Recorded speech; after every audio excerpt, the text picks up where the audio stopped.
Hi everyone, it's Ruddy at Culloden Painting Studio, and in today's video I'm painting the 54mm version of Richard Sharpe from Wargames Atlantic.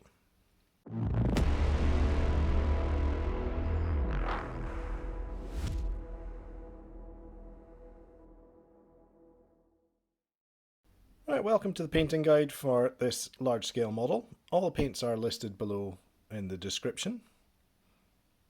When painting bigger models, you can use most of the techniques you would on 28mm figures, but the larger surface area can make it a bit more important to focus on smooth transitions between your colours. I've primed the model with some Colourforge Raven Black. And the first area I'm going to tackle is one of the trickier areas to get to, which is the leather of his overalls. So along the inside of the legs there is a scalloped margin, and this was to help these trousers last a bit longer when riding horses. And I'm using Bootstrap Brown from the Army Painter for the base colour here.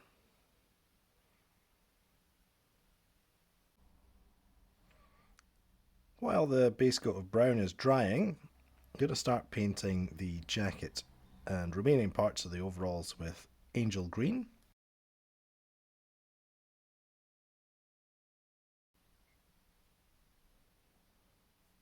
There's quite a lot of fancy lace work, and I'm going to try and avoid that as best I can, avoiding the cuffs and collar as well.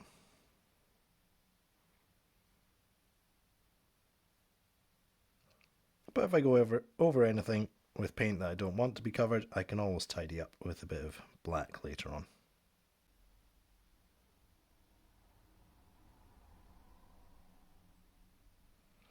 So this is leather brown.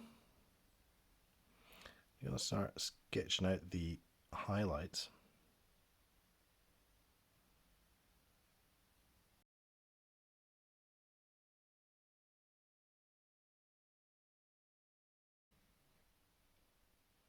I'm also going to work in some shadows with some Brigadine brown.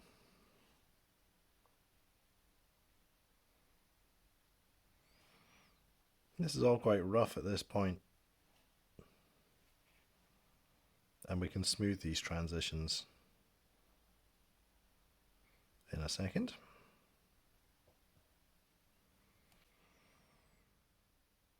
Returning to the Bootstrap brown, which I've now thinned with some water. I can glaze it back over the brown areas, and it's going to help to soften the transitions between mid-tone, light and dark. Because the model is bigger, we can use more natural light to define the highlights. We don't need to push them quite as much as you do with smaller figures. Another way you can achieve a smoother transition between your colours is to mix the two of them together on your palette. So this is Angel Green with some Guardian Green. It's about 60-40 in favour of the Angel Green.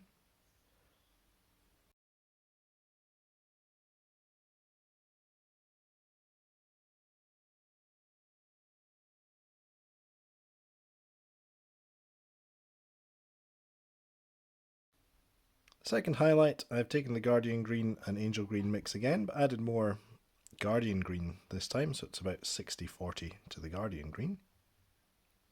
And I'm just highlighting smaller and smaller areas each time. It's also handy to keep the mixture pretty watery. Thin layers will help with the transition from light to dark.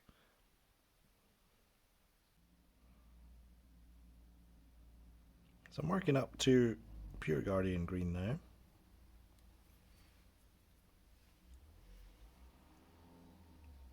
And then with a clean brush, I'm just going to feather these in.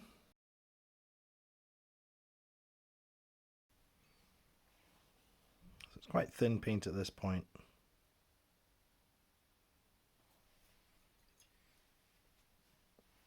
Rinse my brush off and then spread this just to help that transition from light to dark. I'm even going to push the highlights in a couple of places by adding some Greenskin to the Guardian green. Things like the bottom of this hole would catch a bit more light. Expect the knee to be a bit worn and also catching more light. And it can bring out the most extreme parts of the folds. Now that the glazing of the Bootstrap brown has brought everything back together on the brown, I'm adding some very fine highlights with a mix of Bootstrap and leather brown.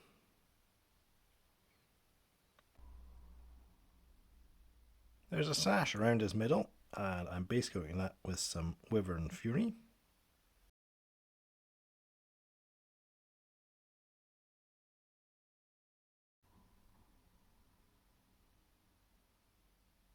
The next layer on the sash is with Dragon Red.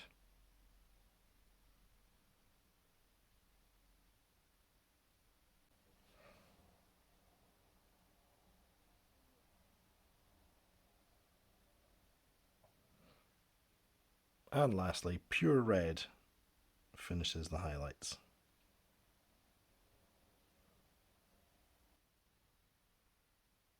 I'm going to base coat his knapsack with some Dusty Skull.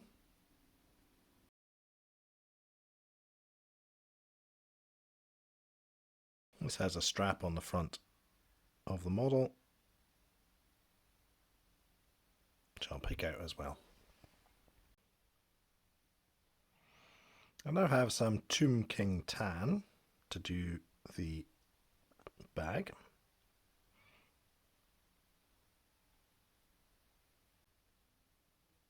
I'm using pale sand to do some really fine edge highlights.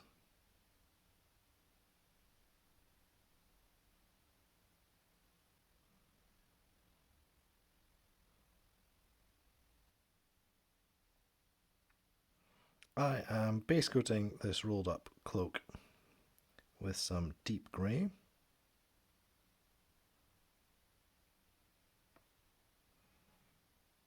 I'll also use this on the rock that he's standing on.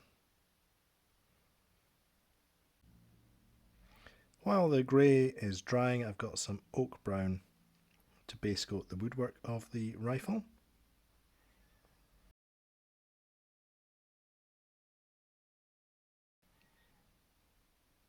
First highlight of the grey is a mix of deep grey and uniform grey. Once again, just helping the transition between the layers by mixing two colours together.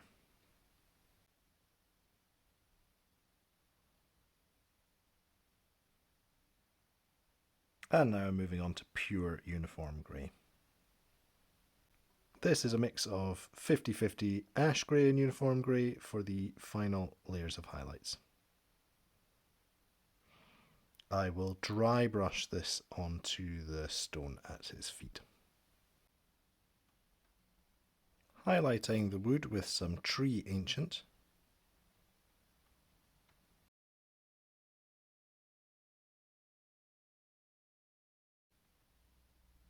Next line of highlights is with Ruddy Umber. And if you keep these thin, they can simulate a bit of wood grain.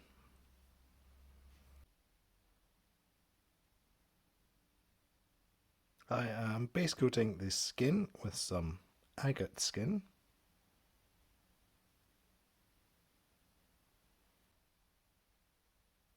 Took a couple of thinned coats of the Agate skin to get a base layer down. I'm now moving on to Barbarian flesh.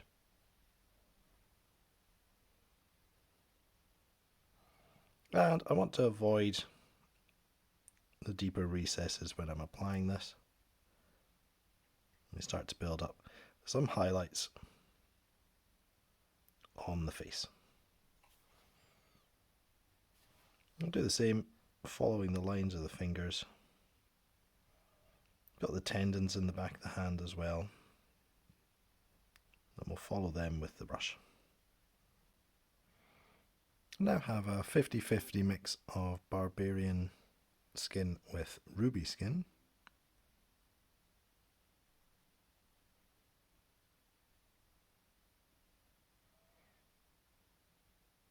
And a couple of pinpoint highlights of pure Ruby skin.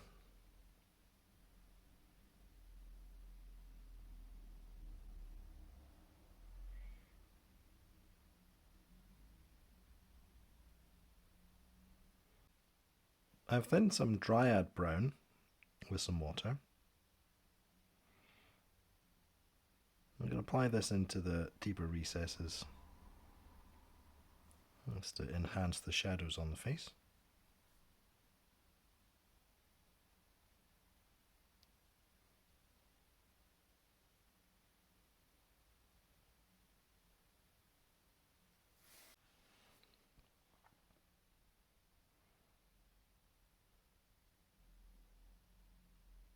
And anywhere that looks a bit over shaded can get glazed with some of the Barbarian flesh to tie things together.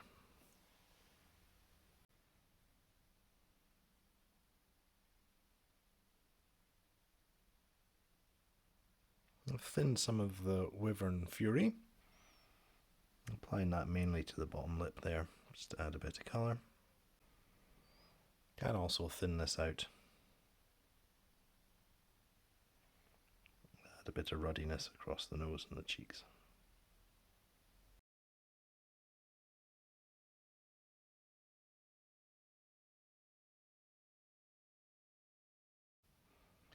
Glaze of deep grey will just help add a bit of stubble effect.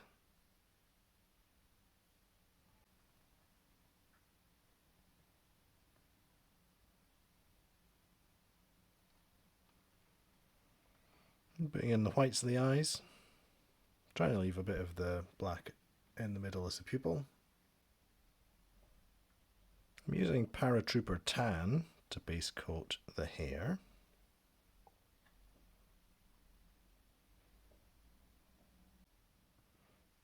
To make this hair look a bit blonder, I've added some desert yellow to the Paratrooper Tan.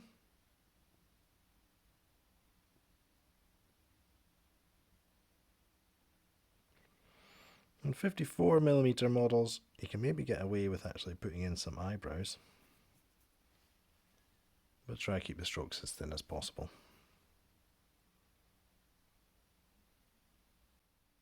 And some fine highlights with some burnt turf.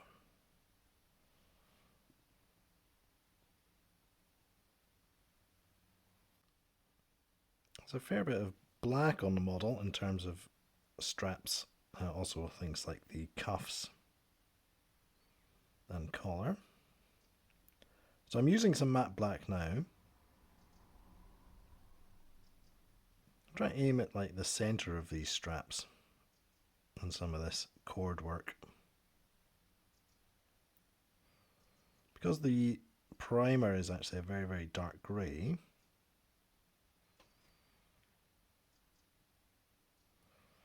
I want to leave some of that almost as the highlight color and use this black to apply some shading.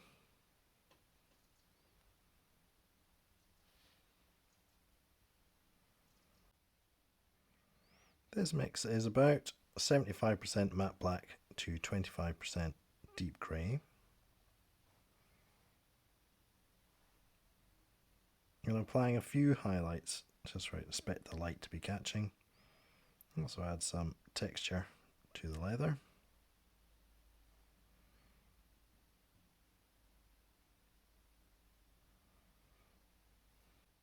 I'm following up with pure deep grey.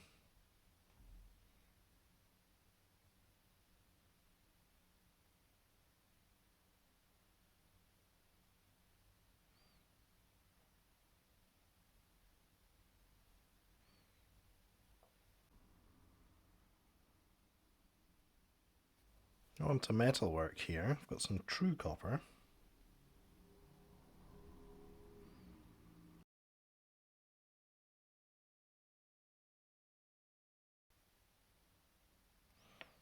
So there's a couple of plates on the rifle, plus buckles.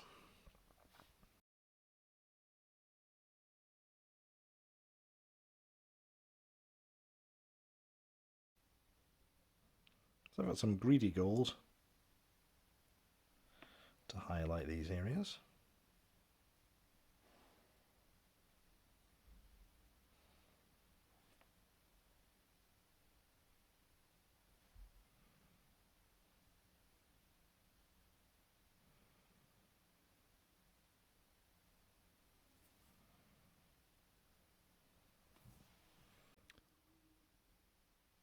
The buttons on the uniform are getting picked out with plate mail metal.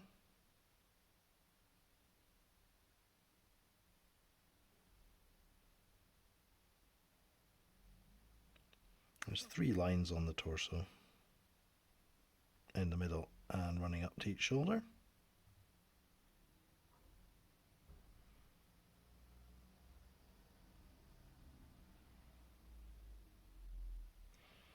Also find some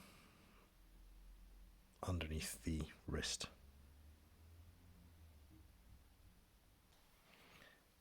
And we've got the barrel of the rifle.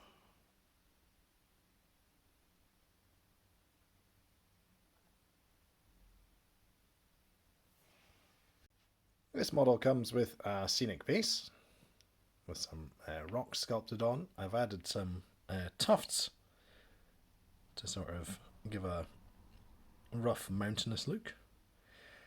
I've also been back over the face. I've glazed a little bit more of the Wyvern Fury onto the tip of the nose and the cheeks. I've been doing some work on the eyes, well, the left eye mainly, just trying to get it to look as good as the right eye. And a little bit of finishing touch is I've got some MIG pigments, dry mud, and a rub shield brush. I'm just going to start spreading these pigments around. That tuft needs a dab of super glue to keep it stuck to the base. Great way to get a model integrated with its base is to use some weathering pigments on the base and the lower part of the model's legs, and it really looks like he's been trudging through whatever you are showing off.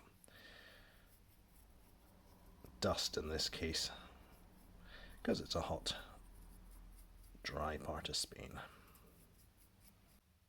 Here we are then, Richard Sharpe 1809, a 54mm plastic figure from Wargames Atlantic, painted with Army Painter Fanatic acrylic paints. I've enjoyed the painting process. It has been quite a few years since I last painted anything in 54mm, and even then we're talking Inquisitor figures from Games Workshop, not historical models. So I was a little bit rusty, and I think there's some areas on this model that could have been improved just with more practice. His face has turned out pretty well, but I think I could have done a better job with a bit more practice at those. The model itself was lovely to paint. I think the plastic manufacturing process of this 3D sculpted figure has produced an excellent canvas to get your paints onto. Now, the colours that I've chosen are definitely inspired more by Sharpe the TV series than the Napoleonic 95th Rifles officer's uniform. There's some minor differences. I think we'd expect a bit more white piping, but I'm doing this more as a display piece of the TV character than anything truly historical. I hope you've enjoyed watching this video, and as always, if you've got any comments, please leave them in the description below. If you'd like to support the channel, you can either become a YouTube channel member or support me on Patreon, or you can go shopping at Wargames Atlantic via an affiliate link in the description below, and perhaps get yourself your own Richard Sharpe 1809 figure to paint up. Thanks for watching, everybody. I'll be back again soon with a new video. Bye bye.